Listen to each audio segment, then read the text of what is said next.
Nakatatlong laban na si King, 2 NDRC at saka isang Motul Drag Master Cup. DRC at Clark na paglaruan na rin natin. At dumako naman tayo sa makina ni King Hooligang. Magpasalamat nga tayo at hindi sumabog ang makina. Nagapa, nakita na agad sa mga spark plug kung anong piston ang may problema. At engine refresh na tayo, matik na yan. Hihinayin tuhod ko. Papalitan natin na to.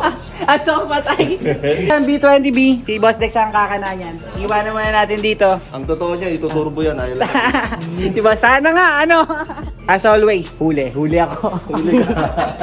At iniwan na nga namin doon si King. Look on the bright side, Hooligang, pwede tayong bumili ng bagong sasakyan. Big thanks nga pala sa asawa ko at saka big shoutout kay tatay. Maraming salamat sa paghatid sa amin. At syempre, pinambunan na natin ng blessing si tatay. Stay healthy, Hooligang. Alagaan ang ating kalusugan para makapag-drive pa tayo na marami pang sasakyan. At syempre, nawalan tayo ng Civic. Kukuha tayo ng bagong Civic. At ito ipapakita ko sa inyo. Ipinapakilala ko nga pala ang bagong member ng ating Huli family. At eto si Lupin. Ang Honda SIR body natin na nakuha natin dito sa South. Papunta na nga to sa Tagaytay. Maraming salamat po kay Sir Jeffrey at kay Sir Louie. Hanap usap deal nga po ang nangyari dito sa amin. Maraming salamat po sa smooth transaction at okay naman po ang papers. Tingnan natin ng unit. Napakaganda. Shoutout nga pala Hooligang. Kung pupunta kayo at akit kayo sa Tagaytay, dalawin nyo po ang shop nila sir. Napakasaya nga Hooligang dahil may bago na naman tayo unit. Makikita nyo naman to si Lupin at napakaganda ng kanyang paint. Presentable po talaga. At sinabi ni 30 na